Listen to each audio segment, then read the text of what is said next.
So we're gonna start this out sort of backwards from this mound so everybody can see where we're at with things. On the fence right here, some of you guys know this, most of you guys will know it, some of you guys won't know it. The loofah sponges are up here. The loofah sponges are one of the things that we are turning people onto, so there's not plastic going down the sink. And so that we can tell they work way better than a plastic sponge. They last 6 months to a year versus a couple weeks all greased out. The grease comes off them real easy. They don't get moldy because they have like antibacterial and fungal properties to them. So why would we use sponges that put plastic back into the ecosystem? Not a good idea, right? So loofah sponges. These seeds in my hand right here, these are loofah seeds right here out of these loofahs. And basically I've gone along the fences real early in the game, and where there was super tall grass and stuff like you see here, we've simply mulched over it. By mulching it, it makes the weeds come out really easy. We lay them back down as material to help us compost with it. And then the seeds, where a few of those didn't take on the fence right here, we'll stick a few seeds there. We'll stick a few seeds here. Now, as a group, we'll pay attention to them. Those will grow up onto the fence and we'll have all that loofah. The loofah you can eat at a young age. It's known as a Chinese okra. I want to point out this pile right here. Most of you guys have already seen it just as a mound of grass. And then last week we came in here and we weeded the grass out of it. Here we were already putting wood chips. So all the weeds that we pulled became part of the base for the soil. Then we put wood chips over the entire thing. And if you look really closely in it now, you can see that there's taro planted and there's little sprouts coming up everywhere. I went all over the mound with a series of seeds that I planted. And I'll plant thousands of seeds at a time on a mound, not on this one, hundreds of seeds, maybe 1,000 seeds on this one. But I'm gonna show you guys as we walk what this mound is gonna turn into. We can see in the distance over there. So we're gonna go take a look at that. You guys know, because y'all work here, but kind of how the balance works, right? And why I say, hey, we need to get this tall grass out, then we mound it so it can't grow back. We get it when it's young so that it doesn't seed and keep perpetuating itself, so that once it's done, we've created a maintenance schedule. We've created it around the idea that we're not gonna have to constantly be going and doing this. So we need to do hard work in short runs, and we really need consistency. That's like our very main thing here is consistency, consistency, consistency. So we piled up logs here, we took silt, we piled up grass that we mowed out of here, we let it set for a while dry. We introduced some bacteria, some earthworms and different things to it. Then we started watering it. Then all these grasses grew into it, spread the mycelium. Then we pulled all the grasses out. They were a lot easier to get out because they were piled with wood chips. And then we threw seeds everywhere. If you look close, you'll see hundreds, if not thousands of seeds sprouting. And then this same thing has happened all around, where you guys look around my containers and you see everything growing. I'm gonna save these in my hand to show you that as we walk around here. So let's keep going forward here and see what's happening. Out a lot more loofah. So these fences will be covered all the way down to the dump eventually. And so what we'll do is we'll continue what we're doing here, creating a mound that controls the weed on the inside and the outside of the fence, so that we can use this whole fence as a trellis system. And then we'll do mounds like this one all the way down. And then all of the grass and all of the legumes you see in the field will be mowed once a month with a brush mower. All of that material will return back to the ground. When the winter comes and it starts to rain and it pushes silt down on us, we'll let it flood the field. So we're building this incredible topsoil by just managing things with consistency and a little bit of pre-thought in it. So we started that out when we had the trailer here. So let's, on this mound, this was one of the first mounds that we planted. And this was just pretty much me by myself. You can see there's still carrots left in here. You can see that we've produced, I don't know, hundreds and hundreds of pounds of squash just off this one little island. But in the rocks here, what a lot of you don't know is that's where the earthworms were introduced. Into those big rocks, I put wood chips and I laid a foundation of 3 different types of earthworms. Amethyst gracilis, Perionyx excavatus, and Fetida. They're known as like the composting worms. One of them is a deep dweller worm that goes way down into the soil. But basically one is a leaf litter worm, one is a manure worm, and one is a subterranean worm. And they all trade off and eat each other's waste and excrement. And that's kind of the cycle. They like move massive amounts of soil around together, and they add, they sequester carbon and add like a really solid based fertilizer together. So there's a worm bin there. We started a pile. The papaya trees are about 5 months old. And then we started, where actually the first real mound is this one. So on some of the mounds, we grow vegetables all within the mound. A lot of the time what we do is the very first stages, we don't actually grow the vegetables, we leave the mound dry, and while the mound is dry to a certain extent, we plant squash on the borders of it. And then as that squash grows over the pile and it tries to escape, we constantly take the vines and we just put them back in. Each pile is super productive. We create hundreds of pounds, thousands in some cases on a hill of the squash that we're growing. Meanwhile, the earthworms get a jump because they're shaded out under the mulch in this. We haven't taken nutrients so much out of the pile, but we've grown a big crop. Now, as this squash is still here, we're phasing it out. We begin to look at a mound like this. Once we've started to phase the squash out, we plant a diversity of seeds we throw in. So on this space in between right here, there's taro, there's bull's blood beets in between it, there's arugula, there's parsley, there's mustard, there's squash, there's 5 different types of carrots, there is cilantro. That's gonna get into another thing. We don't pull things when they bolt, we wanna make most of our own seed. Every once in a while, I'll start out with some extra seeds on a new site if I don't have something seeding. The middle of a fire disaster, everything burned, we didn't have them. So we had certain things we could. So just little packets of sprouting seeds are what you see all over this hill right now. And not by tilling the ground, laying water lines down, ripping it apart and throwing seeds in here that way, but by simply taking a few seeds, making a little mark and dropping a handful and scattering seeds everywhere. So in this pile, we have heirloom, multiple types of shards. We have mesclun lettuce mix. We have arugula. We have clover sprouts. We have radish sprouts, purple radish sprout. We have just a whole mix of all these different microgreens. And now, as we walk around, this is a $3 packet of microgreens. All of the Russian red kale that you're gonna see everywhere came from just a few packets like this, and just a kick here, a kick there, a sprinkle there, and let everything kind of grow together into this picture. So parsley, all these things that are growing here. I want to point something else out to you as well. The arugula is going to seed. I'm not the arugula, the cilantro, but we are growing it for coriander. We want the seed because we can save that long term and use it in a lot of the stuff that we do and educate people to it. So we want to be careful with that. You'll notice the taro right now, it's really short. It's like 2 feet tall. If you came here earlier in the season, it was 6 feet tall. We'll show you pictures of that. What happens is when the plant is in its nitrogen growth state, it needs to produce photosynthesis and produce all this nitrogen it needs. It's working on the canopy. Now, as it goes into developing its roots, it does not need all that nitrogen. It wants to rely on phosphorus and potassium and whatnot. So now it drops the foliage and the root grows. And that's how you tell when kalo is ready for harvest, is once all the leaves are tiny like this, you can see there's big corms at the bottom. So now instead of harvesting this all at once, we go through with boxes and we pick 1 corm for 1 family, and a couple beets and some carrots and some greens. We walk around, we're able to give that family a whole box of vegetables that we grew here. We're not using any fertilizers, you guys know, or any pesticides. We're just managing what's here. Why is there no big tall grass here and it's right there? Because of the pile of wood chips that are here. Jessica was pretty badass on this, laying a bunch of wood chips, and everybody has been, but I know that a couple areas in here. Here's the other thing. Once the wood chips are in there, this grass, which normally, try pull it out there, you'll need a pick.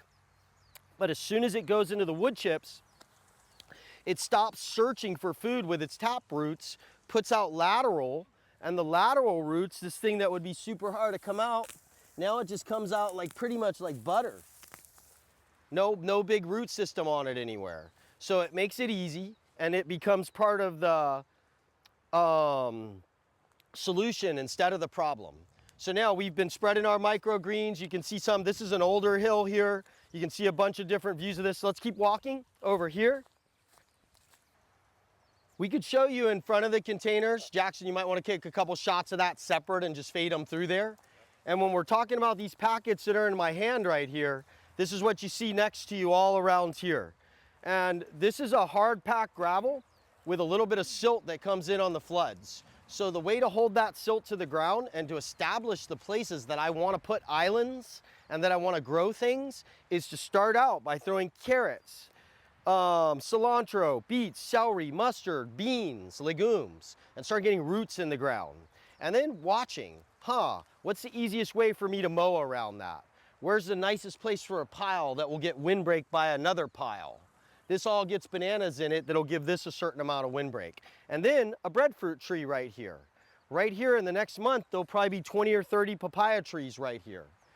What this is a precursor to where we're gonna make our mounds and where we're gonna plant some other stuff, right? And so like showing how it starts like this, then it turns into a mound. It's different in different scenarios, but the idea is that the mounds themselves are what's feeding our plants. The mycelium, the network that we rebuild like a forest does, that's what's supplying food to the trees. And that's why it's so nutrient dense, is because it's being fed the way it's supposed to. As humans, we think NPK, we only need this to grow food. Ammonium nitrate, potassium sulfate, used bomb material is what most of our food's been grown with.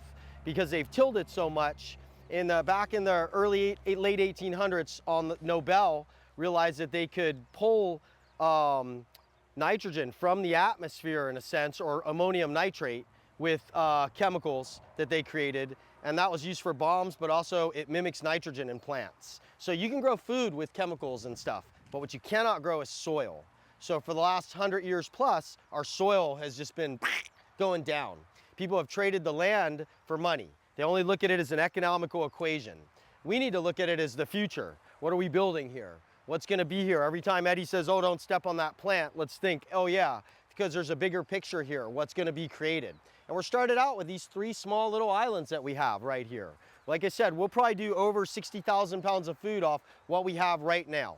And then to not plant in rows, or not necessarily not plant in rows, but to treat it as like this just monocrop endeavor, one plant.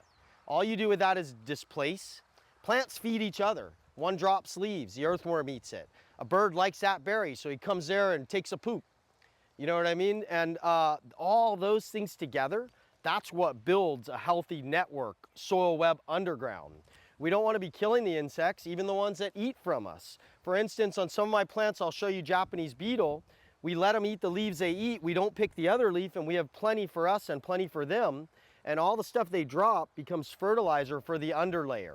So there's a balance everywhere if we can find it, and that's really what we're seeking to do here, is find a way where we can grow food, we can harvest it easy enough, we can feed people, not have to have the expense of fertilizers or the detriment of using things like that infect our environment. So I know I'm stretching that out, guys, but a short while, what is this? A month and a half since we moved the trailer from here. Arugula is going to seed. What we'll do now is it'll be so hot in the summer, arugula doesn't do great.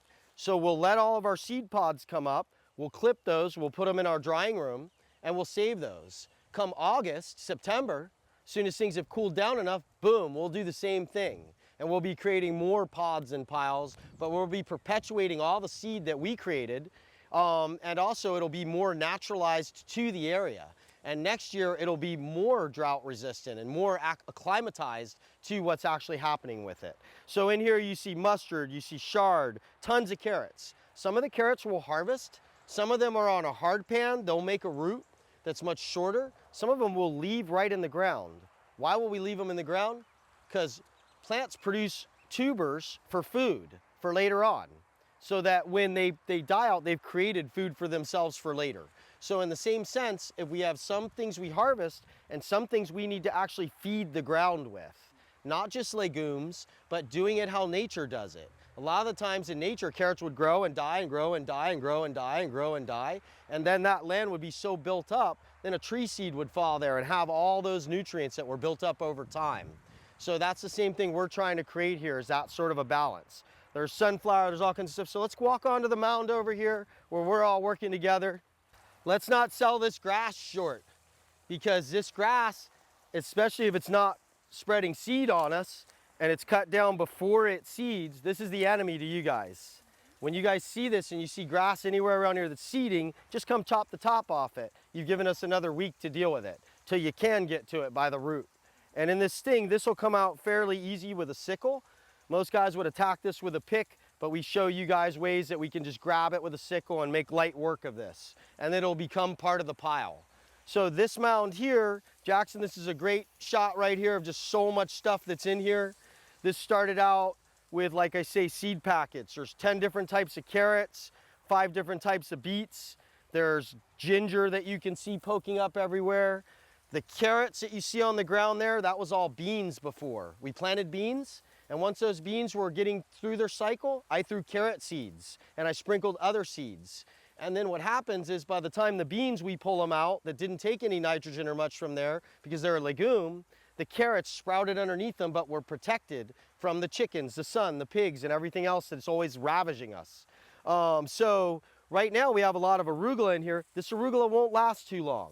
After it makes seeds, some of it will start to die back, but we still have months of this real spicy arugula that we can make a pesto with. Then there's a lot of different ways to use it. It's super nutritious. Everyone always wants to eat the young baby arugula, which is great. This is 10 times more nutritious than the young baby arugula. So whatever, just food for thought there. Our sprinkler here.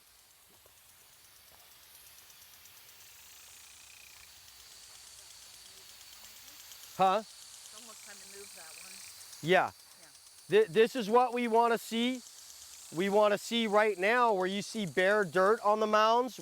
This was tall grass here last week in some of these areas. So we cleared the tall grass. We pulled out the beans when I was talking about that were planted over the carrots. Now these beans are new seeds for us to plant right here. We can eat dried beans and make burritos, or we can stick these right back into the ground. So we'll take these, that's what these are right here. These are the children of the other beans that I planted. You also see right next to it right there, there's beets. There'll be thousands of beets, carrots, and all sorts of things coming out of this side of the mass of this mound. And that's why it's important for us to keep the sprinklers for a little while and keep this wet just like we did that other one. And then afterwards, we won't really have to wet it but once or twice a week and just real minimal sprinkles because the mound itself holds the moisture. Rather than transpiring it, it moves it around through the fungal colonies. And when we talk about mycelium, the mushrooms here are just the fruit. The mycelium is actually this right here, all this white stuff you see. And so I've taken different mycelium cultures and the forms of logs and stuff I've taken out of the forest and its healthy ecosystems, and I've introduced them into this pile, along with what the plants have on the outside of them already. So all of this mycelium in here, some of it mycorrhizal, which means it has a relationship with the plants and can feed them and bring them what they need. It's a little bit more complex than that. We feel there's like several relationships with so much different type of fungi that's not known about yet. We're just scratching the surface of it. So organic matter in the ground, fungal material in the ground, the more of it, the better. That it's shown to sequester more carbon out of the atmosphere. Carbon is the building blocks of life. Nothing exists without it that's organic and that alive on this planet. So that carbon is basically what we're allowing this pile to do with its own innate system, innate form of intelligence. It's alive. And it's a multitude of creatures, fungi, I don't even know what to call it, all working together in this symbiosis. And what we do is we interrupt that. We see a forest and we go, oh, I'd rather see a field of corn there. Instead of like, wow, I could plant corn all along the edge of this forest where there's sunlight and probably do great. We've changed things to our needs rather than nurturing the needs of what the forest is asking for. And so that's why for all you guys as interns here, and working with us, you need to know that observation is key. Don't ever be afraid to point something out to me. She pointed out the bananas this morning, what could have been bungee wrap or it could have been something else. We look at it collectively and we go, okay, what was happening here? What were the events over the last week, 2 weeks? What brought this change? That's how we're looking at farming. And we're looking at everything as a collective together and all staying on the same page so we can share with each other what's happening here. So we're on the sort of the beginning of this journey in a lot of ways for a lot of you folks that are here with me right now. But you guys can see from what's set up, even in this short while, where we're going with it. Yeah. And what I'll need from you guys is just these consistent things done over and over and over again. Yeah, that's, I think, the most of what I was trying to get out of this real quick, Jackson, was just trying to share. I'm gonna do this like once every few weeks, and it won't, this one I just wanted to kind of do some back stuff. I've shared a lot of this with you guys already, but it's still, we want to try to have a document that we can share it with others that way, what's actually happening in here. I think it's important. So grasses, when they're in here, we all know grass, boom, where we see it, we go in. So it's not relying on, it's relying on each other, but all of us. If you see a piece of grass with a seed on it, don't walk by it. Knock it out of the way. If it's something you don't know what it is and you're in question, don't touch it and ask one of us and make sure we all have a consensus on it. And you know what I mean? And bring it to our attention. That way we can do it good that way. But yeah, that's my thing in general. Don't mistake this for the bad vine. This is actually uala, Hawaiian sweet potato. And there's that other small vine you guys pick all the time, which is like glycine. And it's got this little different leaf, but it's similar. So again, it's really just paying attention every time we look at things. Also, I'm stepping on this bare area, but I'm looking real carefully when I do. So if I'm gonna get a piece of grass like this out of here, then I'm gonna go in for that. And let's, what do we got in here, guys? We have, I wanna say there's a lot of white carrots right here.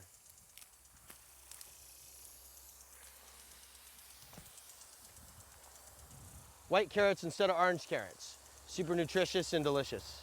Yeah. There's a bunch on that one, and put them in our fridge for people. I'm really gonna gear, I've had a lot of people coming and grabbing vegetables just randomly. I really wanna get it on the program so we can track it now. And we can even start to take pictures with people that are taking vegetables, because that'll help inspire other people that were here and it's real, and that they can actually come here and get vegetables. So I don't care if you came for a handful of kale and a thing, you can come back tomorrow. You know what I mean? And every day eat what we give you. So that's the way we're thinking about that. And I think every day we could come through here and just the lowest out ones that are drooping, and then we need to water this afterwards when we do that.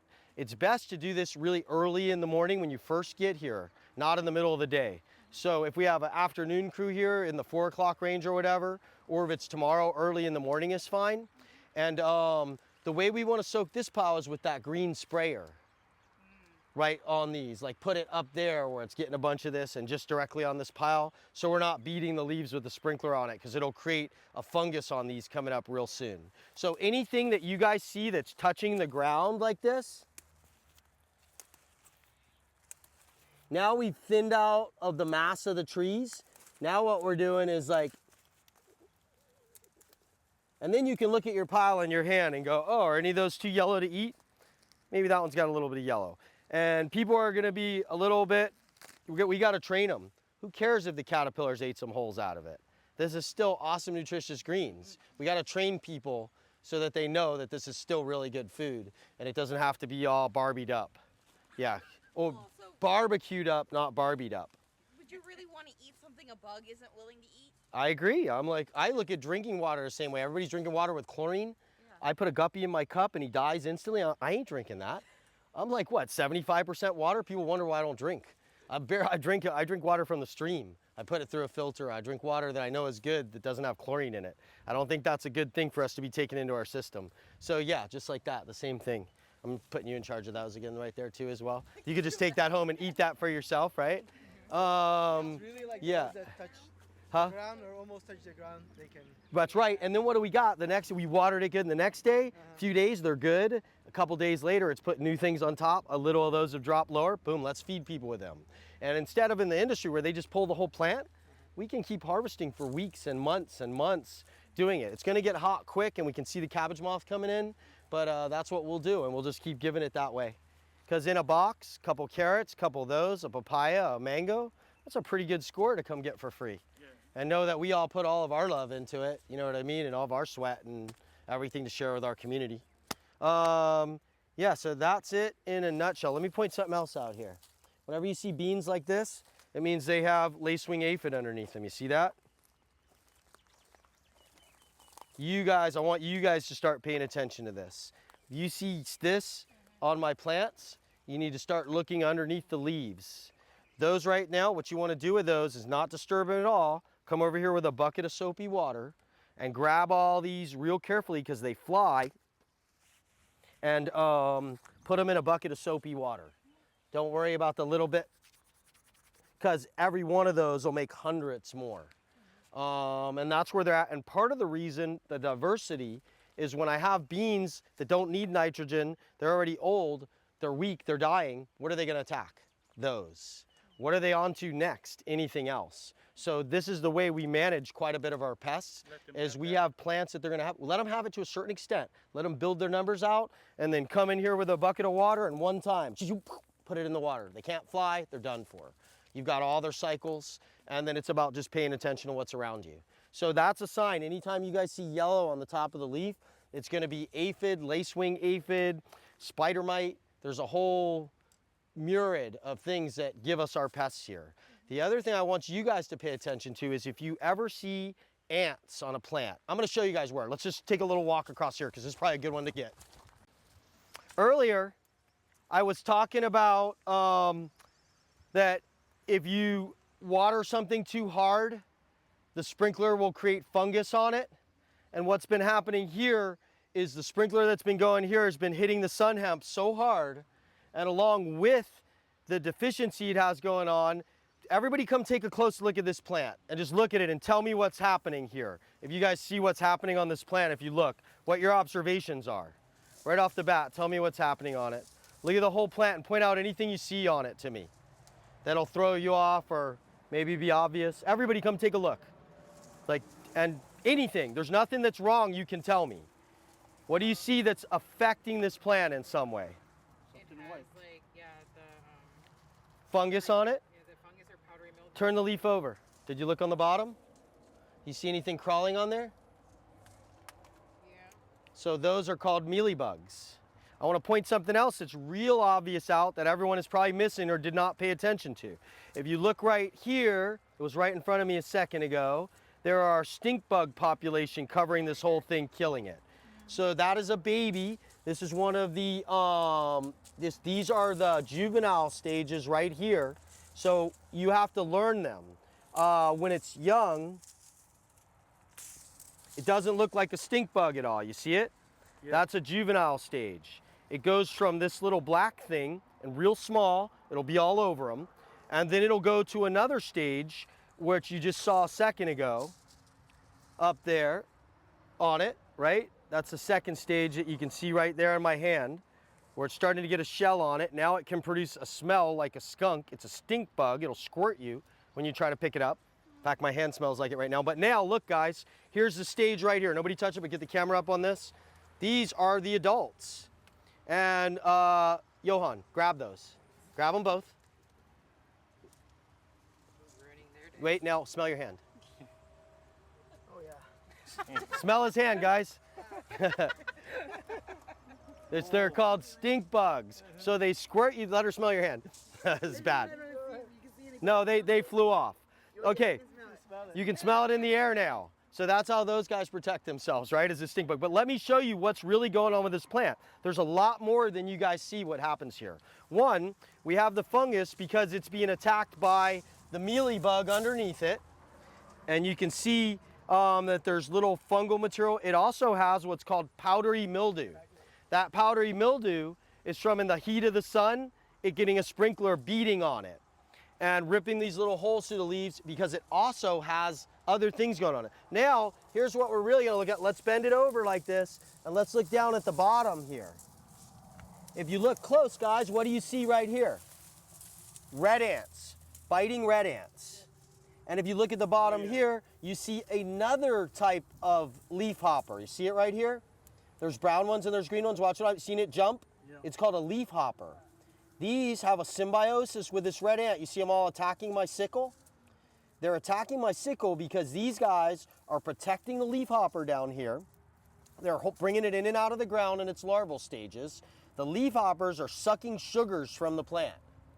Those sugars are then depleting the plant, they're accumulating, and then they turn into the food for the fungus.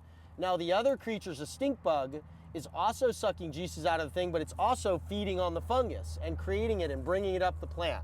So all these things are going on this plant, and this is your telltale sign. You look for ants. So that you see this leafhopper everywhere, watch when I put my hand, they're gonna jump. The little ones can't quite jump yet. So what you would do here is you would come through here while it's dry with diatomaceous earth. Boom, a little sprinkle of it on there. Target the ants first before you pull this plant or anything. This is still a little too far, we're gonna pull it. I'm gonna show you full circle with this. But what else you would do is you would then take peppermint soap and you would wash the whole plant with peppermint soap. And you would hand squash any of the bugs that you can before they can jump away. The same way we showed you to grab things and stick them in a bucket. The peppermint soap, by spraying it on top of all the stink bugs and getting everything before they can fly away, what it'll do is it will enable them, not enable them to fly, and it'll suffocate them. So now you knock these guys out, you targeted the ants, and then you've got the fungus at the same time. The problem with this is this fungus will spread to all of our papayas, all of our cabbage, everything else. So that's why we want to pay attention to it as a whole together. And when we see things like this, I have this way where I see everything when I walk around here. And I can point it out to you guys. But the idea is to get you guys thinking the same way. To be able to come here and say, oh look, there's aphid, there's stink bug on there, there's all these different things that are on there. And one thing we can do right off the bat here, Eddie, what kind of plant is that? I'm gonna share with you guys, these seeds we're still gonna use somewhere. Yeah. So what we're gonna do with this, we know our ants are all still there. Our ants are gonna nurture our little bugs there. Our next move would be to come with some peppermint soap. Look, they're eating a stink bug. That's why the stink bugs are on the top, because they don't get protection from the ants. So I'm gonna go this way. I don't wanna get ants or anything on anybody. What we do with this is we throw it in a hot, isolated spot where the ants can't protect them. And then we'd spray it down with peppermint soap. You see all these leaf hoppers right here? The ants are still taking care of them. Some of them are their sheddings. We'd come out here, we'd spray it down with peppermint soap. See all the chunks of them right here? Squash them with your fingers, do whatever you gotta do so that population doesn't hang on. And then we'd go back and deal with the ants separately, but just spraying them with peppermint soap, squashing those bugs out of it, leaving this in the shade to dry. This is called sun hemp. And when we talk about the hemp age, everybody thinks that all the hemp that's protecting the ground and putting legumes back into the ground has something to do with pakalolo or cannabis. Wrong. These guys are just trying to sell snake oil CBD. The reality is this right here, this is hemp. And it's a legume, means it pulls nitrogen out of the atmosphere and it'll fix it into the ground. And it's known as a hemp because of the properties of the stem itself, the strips that make hemp fiber. So a lot of people are like, don't really know that. So one, it has a bunch of uses like that, but the main thing for us is it's a nitrogen fixer. And what you'll notice is when we do get, actually that wasn't big enough of a sickle for me to get that with, but when we pull that root out of there, we'll notice on the bottom, it'll be covered with rhizomes. Those rhizomes, bacteria will live inside those areas and pull nitrogen right out of the atmosphere and put it into the ground and feed that plant with nitrogen that it doesn't have to take from the soil. So now if we take it and grow it in fields, chop it down, put it right back on the ground and throw wood chips on top of it, boom, that nitrogen is going right back into the ground. With organic farming, they'll grow a whole field as a cover crop and then they'll till it back into the ground. That to me, they're making the same mistake because they're tilling again. And that can be, that works, but not nearly as good as being able to create a soil web on the long term, growing things, putting them right down and just covering them instead of tilling the land and breaking up those networks that have been built over time. So when we walk around, we want to look at plants and go, oh, wow, are there any ants on it? We'll find them on bananas, we'll find them on pineapple. Anywhere you see ants, there's a problem. And what it means is those ants are nurturing something on that plant that's pulling sugars from it. They're known as ant cows. The ants rub their butts and take sugar from them. And they eat that sugar, so they're farming these ants. And in return, they give them protection. So they're like, stink bugs, stay away from these guys. Or whatever else is there or is gonna eat them or something like that. So I think that's kind of important to know for you guys. You're like, oh, there's red ants here. If you guys found a pile of red ants on the hill, look at the taro next to it. More than likely, it's got mealybug in it. They're gonna set their hive up around where there's a food source. So if there's a plant that's gone bad, you're gonna find a red ant nest around it. So that's kind of the ways we wanna deal with that.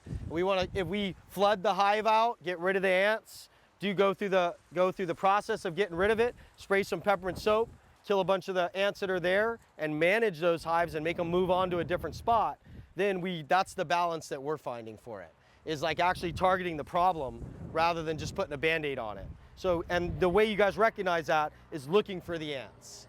Looking for the yellow I showed you guys on the top of the leaves, that's really important. These are the things we want to be looking for in our everyday when we're doing stuff. Every once in a while, you'll see an arugula, like I think I showed you guys one the other day, and what had happened is it either had a cutworm in the bottom or someone broke a branch in the wrong spot. It'll get a rot in it, it'll start to die. When we see those, just pull them out and compost them right back in. If there's arugula all around it, don't compost it there. Move it to a different spot in the chips and bury it, like we did with the kale leaves. I want you guys all to look at those kale leaves that you buried, and if you weren't a part of that, then show whoever wasn't a part of that where they're at. Show these guys where we buried kale leaves when we do that, because I want you guys to look at them in a week from now and notice how they're all covered in mycelium, or they're eaten by earthworms already. So we're recycling that right back into the whole picture of the hill. I don't want to overwhelm you guys, but I think that's probably enough. Oh yeah, one last thing. We're gonna look at the plants on the table right now, and we're gonna explain why we took Julio's leftover crapola. Julio was the epic pigeon, and he pooped in a place where we had all the poop, and we're just trying to show guys that relationship between animals in our environment.